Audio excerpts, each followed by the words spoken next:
lucky even. Hi, how are you doing today? This is Amy Hamilton, author of The Project Manager, Life as a Project, and The Consummate Communicator, Character Traits with True Professionals.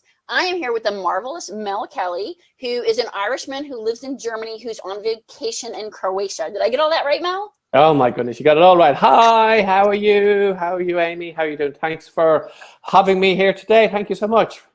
So Mel is an international star. He is a extremely funny comedian. And I am so privileged to have him today. And he wrote his first book, Born in Ireland, Made in Germany, a few years ago. And I have to be honest, Mel put out his first book before I did. But then Mel had this thing we could like to call book envy. So after I put out my second book, Mel decided to put out his second book. And this book is extremely funny. The top tips for dating disasters in Germany. Exactly. Yes. Thank you so much. And so, Yeah. Mel, besides being a Yes. comedian, would you consider yourself to be a dating coach? I would absolutely not consider myself to be a dating coach. Only thing I can say is I know all the things to do wrong. I have done all of them many times over. They are all now in the book, and I can say I have lots of experience on what not to do. So, dating coach, you want to call that? I would call it a dating anti-coach. Oh, a dating anti-coach. I kind of Or like that. anti-dating coach, whatever you'd like to call it, yes. Nah, the antithesis to a coach would be Mel Kelly. So, but Mel, girls like humor. Girls think, like if a guy can make them laugh, that's something that does matter. So, Yeah, just ask the comics though. I don't think the comics would agree. It doesn't seem to do the magic. Comic humor is one part, but it doesn't seem to be everything. So, unfortunately, not. So I'm extremely funny, obviously, but it still didn't help my dating successes, unfortunately. So, so Mel, you were living in Ireland, which is your home country where you were born, that's correct. and then you couldn't find a woman who would date you in Ireland, so you had to move out of the country. Is this pretty much the premise of the book? Well, let's go with that version. I was actually, if you like that version, that's good. It was actually I moved for a job, but yes, we will go with that. Okay, so couldn't find love in Ireland, moved to Germany to find love. Okay, yes, good. Sounds so much better. It could be a Hollywood movie. Where oh, you didn't mention Amy, where you're based actually. So I am an American, and I am just outside of Washington, D.C. in Arlington, Virginia. And I'm super happy to have Mel because you can see his book. It's about dating, and it's about different cultures and dating. I live in an amazingly diverse environment and community. So Mel, how does this book relate to people who aren't German or who aren't Irish? Well, if you take you Americans, I mean, you're all like half Germans anyway, or nearly. Yeah. There was a back in the day, how many hundreds of years and hundreds of years ago. I mean, there was a nearly vote, and it was English or German was going to be the national language, and English only won by a few votes. So I mean, it was very close. I mean, you guys are, yeah, the inner German is very strong with you guys. Mel, we're just going to go with that. And anyone who's not American, half German, whatever, this is a book about boy meets girl and how the trials and tribulations and the struggles that the boy has trying to meet the girl, looking for love.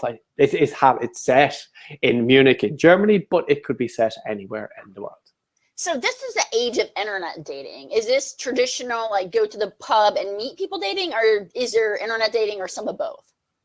Mostly go to the pub, meet people in person. I work in IT. I work with the internet a lot. I don't trust it. So we're quite aware of the flaws and limitations of the internet. So my dating is more the face-to-face type, yes. Great. So, face-to-face dating is a really good topic right now because people are venturing out in the world. Slowly, yes. Croatia, this is the first vacation you've had in almost a year. Yes, and it's the lockdown is easing. It's the pubs are slow and bars are slowly opening up. It is you're able to sit outside for a drink, for a coffee or a drink these days now in Munich, and in the next week or two, the bars will be opened up inside as well. It's the first time in 9 months that people have been able to go inside into a bar. It's mind blowing what's going on at the moment.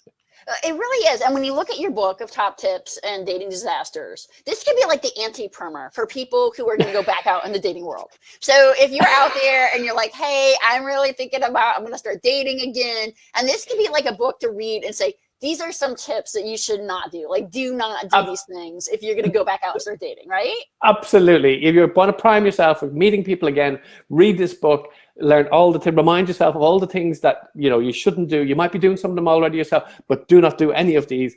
So it's a primer of what not to do. Yes. So I wanted to talk to you a little bit about my favorite chapter in your book. And you titled this book, Cracking the Code. I have to say, I love the little pictures of you. I mean, these look like you, but Cracking the Code. Can you tell us a little bit about this chapter? As an IT professional, I really relate to this.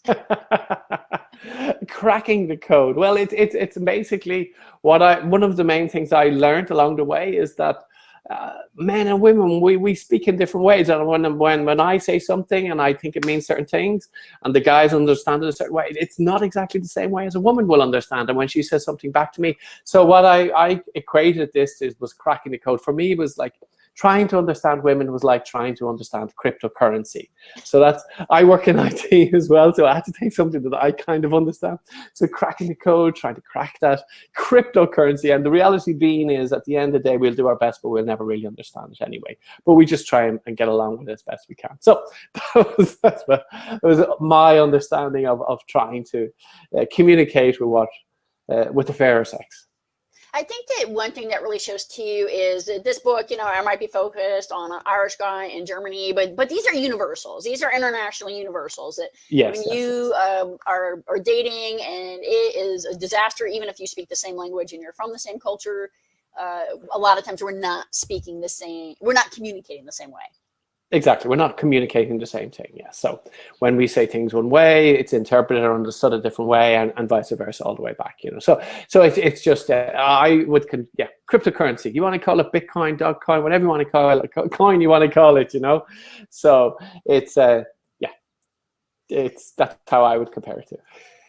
One thing I would say too, Mel, is so they can say with cryptocurrency you can win a fortune, or you can lose all your money and your house. And I'm in no way am I making any comparison to women on that side of things. You know, I am not making that comparison in any shape or form. I'm just talking about the fact of being unable to understand or not understand. Another aspect of this book that I think is interesting is you're talking about the pubs and the pub culture. In Ireland, how big is Ireland? Ireland, what is your population? Ireland is huge. Ireland is that big, huge island. For the Americans that are here, Ireland is a country, okay, yes. Ireland is not Europe. Ireland is not Europe. It's its own country, Republic of Ireland, independent country. We have a huge population of nearly 4.5 million on the west coast of Europe. So that's probably about the size of, I don't know, half of Boston, is it? How big is Boston? Yeah, half of New York. Half of New York, maybe. Yeah. So you have this kind of tiny, small country. Tiny, small. Thank you, Amy. You're giving me population envy here now. Exactly, right? But you have this incredible impact, though, that, you know, I'm going to go to like where it matters is what's incredible is there are Irish pubs everywhere. Yes. Yeah. So there's a disproportionate amount of Irish pubs across the world today. Like, yes. You go into these different major cities, and you could be, you know, in Asia, Africa, Europe, wherever. There are Irish pubs. And yes. Why is this? What are your thoughts? Well, there's a very simple reason. You see, if you compare it to the American culture, is you see, in Ireland, therapists are expensive. Psychotherapists are expensive. So what we need to do when we want to talk about our problems, we go to the pub. It's not that we Irish people don't have problems, but what we do, we go to the pub, drink a pint, and we talk about it. Even Freud recognized this many, many years ago. He said psychoanalysis works on everybody except the Irish. And our reason why... Is that a true quote? Kind of. It's been quoted in Hollywood movies, but if you actually do the research, yeah. But anyway, it's kind of one of those urban myths that Freud said this. So psychoanalysis works on everybody except the Irish, because psychoanalysis was too expensive in Ireland. We couldn't afford therapists, so we used to go to the pub and drink instead. And that's how we would talk about our problems and try and cope with the tragedy of everyday life. So if you look at your pub culture as kind of your therapy, you're kind of combining therapy with dating. So it's like dating therapy. Yeah, the women go there for their therapy as well, but I think it's more, yeah, the women go there for their therapy there, so we go there, you know, and so, you know, it's that's where the magic happens.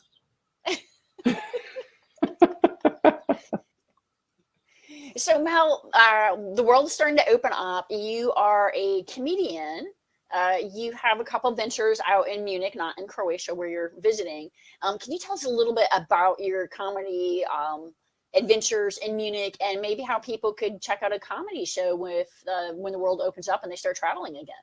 Absolutely, absolutely. We have a couple of clubs. I first co-founded a club in 2014, and there's an English and German club. There's an English club only. There's a German club only as well. So, unfortunately, everything is shut down at the moment, but we're hoping that in the next couple of weeks, months, that we'll be able to open everything back up again. So, if you're visiting as a tourist, we would love to welcome you to a show as a spectator. If you're visiting as a comic, please, it would be great to have you on board. Maybe we can include you in the show. That'd be fantastic. Contact me on Facebook, Mel Kelly on Facebook. My details will be in the show notes. There you can find me. And yeah, anything else there? Yeah. Well, Mel, you are fantastic. I really just enjoy our conversations. And one thing I want to let our audience know is Mel has volunteered to be my dating coach. So for those of you who may or may not know this, I was divorced a long time ago. I'm happily divorced, and I'm out in the dating world. And before the show, I was talking to Mel, and he was giving me some wonderful dating advice about how men really like it when I start telling them all about my dissertation and qualitative theory and things like that. Men really love intelligent women. Yeah, it makes them feel so secure. So Mel and I are going to start our own little enterprise here. And Mel, what was it that you wanted to call the adventure? We're going to call it Dr. Dating Disaster or something like Dating Disaster Doctor. Something where it's going to be obviously me giving lots of bad advice to Amy. And yeah, it's something that we're looking forward to. Don't worry. There's no way I can give good advice. So if you're looking for good advice, please don't tune in. But if you're looking for bad advice, you know where to come. Wonderful. Thank you so much, Mel. And just once again, your books are available on Amazon. They're available on your webpage. We'll make sure this information is out there in the meeting notes. So please check out Born in Ireland, Made in Germany, and Top Tips for Dating Disasters in Germany. And tune in to Mel and I as Mel is giving me his wonderful dating advice in the future. Super. Thank you so much for hosting today, Amy. It's been a pleasure. Absolutely. Thank you so much. Thank you, Mel.